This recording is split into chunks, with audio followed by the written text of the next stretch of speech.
how to break out of the paycheck to paycheck cycle. Now, I know this is not something that's super fun to talk about.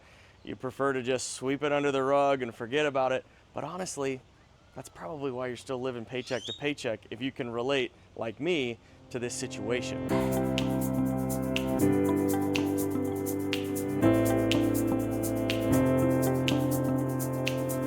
Hey guys, welcome back to Hey Pops Financial. Today we're going to be talking about something that is personal to me and I'm sure is very much to you too. How to break out of the paycheck to paycheck cycle. Now, I know this is not something that's super fun to talk about. You prefer to just sweep it under the rug and forget about it. But honestly, that's probably why you're still living paycheck to paycheck if you can relate, like me, to this situation. Now, before we dive in, let me kind of tell you where I'm coming from.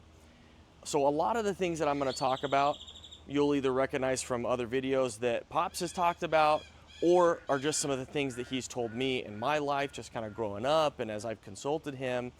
So a lot of this really comes from his wisdom and the people that have taught him as well. He's a great guy, and I absolutely love having him as my dad. Now, Pops didn't always tell me what I wanted to hear, but he did always tell me what I needed to hear.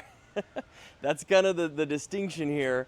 With which a lot of these things, I promise, I know that they might be a little bit difficult to take in, but I promise that if you put them into practice, they will make your life a whole lot better, and you can finally break out of that cycle of the paycheck to paycheck life. Now, let me start by saying that, look, I get it. Paycheck hits, and then within a day or so, your paycheck's gone. Maybe you're even a little bit negative. Like, I get it. And it's not even, for me, it wasn't even extravagant things like crazy stuff. It was groceries and just regular bills, the water, the electricity, like normal stuff.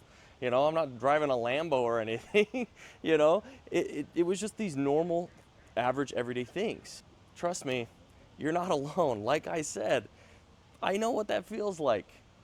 But there's good news. You can fix it. And here's how. Now, the first thing to do is track every dollar. This is a very, very important step. I know it sounds super tedious, but trust me, it's very, very important. Now, there's a lot of different ways that you can do this, but there's an app called Mint, which is really, really good. They're not sponsoring the video or anything. This is a good tool because it can connect directly to your bank account. Now, the nice thing about this step, let's just start here. You don't really even have to change your spending habits. All we're doing is tracking, right? If you know where everything is going, then you can figure out how to stem the flow of where your money is disappearing to, and we can finally get a hold of what is actually going on. Now, after about a month of tracking, you're gonna find a few things. You're gonna see that there's a little bit of money going here to a coffee or a drink, snack over here, you're going to lunch with a friend, you're at work and you didn't bring your lunch, whatever it might be. You'll see that those little things are going all over the place. And trust me, at the end of the month, it adds up. Several $100s. Like when I looked at mine, I was like, oh my gosh, you gotta be kidding me. I got several $100s here that I'm spending every single month that if I really, really tried to, I could change. Now the next step is setting realistic goals. Up until this point, we've tracked everything, we know where everything is going, but we need to separate everything into 3 different categories: needs, wants, and savings. All 3 of these are really important. Now, one thing that Pops has told me is if you don't save first, you're not gonna have anything left to save. So really that's where you should start. Even if it's just a little bit, put some aside. That's what I did, just from every paycheck, right from the paycheck. I would actually put it into a different account so that I can just kind of out of sight, out of mind. Now after that, you want to go ahead and do everything like bills, groceries, those essentials that are non-negotiable. You obviously have to eat, you got to keep the power on, you got to keep the water on, unless you don't bathe, but hey, I mean, that's your prerogative. But we want to make sure that those come next. And then anything else that's left over is in the wants category. You got to make sure that you do put a little bit aside for yourself, because otherwise this whole thing just isn't sustainable. I mean, that's how it was for me, right? I need to make sure that I can keep doing this. And in order to do that, I have to have just a little bit aside just for myself. Not crazy, we're not like going nuts, but if I just have like a little bit and that I know that that's what I can use, then we can make this thing work and we can keep it going. Now, the next thing I want to talk about, I mentioned it a little bit before, but I'm going to talk about it again. You want to have a buffer for emergencies. Now, we don't have to do anything like crazy huge at the beginning. 50 to 100 bucks, something that is easy for you, because we all know that something is going to happen. Before you know it, my water heater went out. 1,200 bucks, just like that, gone. And it's just like, oh my gosh. Now, if I didn't have enough money, that goes to a credit card, right? And the credit card is just gonna rack it up over and over and over and over again, and it's just ridiculous. You're gonna end up spending twice as much if you're paying the very bare minimum over the next months, right? So you wanna make sure that you have that emergency fund, the buffer, just in case these things happen. That's why we set aside that emergency money from each paycheck. Now, one of the hardest parts is sticking to the budget, but that's the next thing that I wanna make sure to include here as a step, is stick to the budget. You've tracked where it's going, you're setting aside into the different categories, then you want to make sure that you actually stick to it. Now, I'll be the first to tell you that I've had months where I have overspent in one category and I had to adjust in another. Some of that fun money that I had to go over into the category where I was actually using it for bills and paying down those expenses. But if you stick to the budget, I promise that it will get easier and easier. It's just like any skill, budgeting is a skill.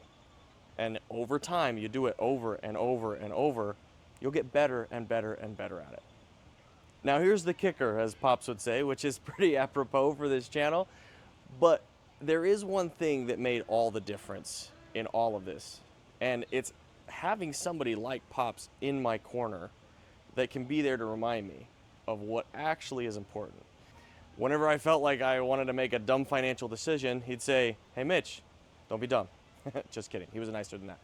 He would say something like, "Do you want a quick fix or this momentary bit of happiness, the boost of serotonin that you get from buying something, or do you want long-term freedom?"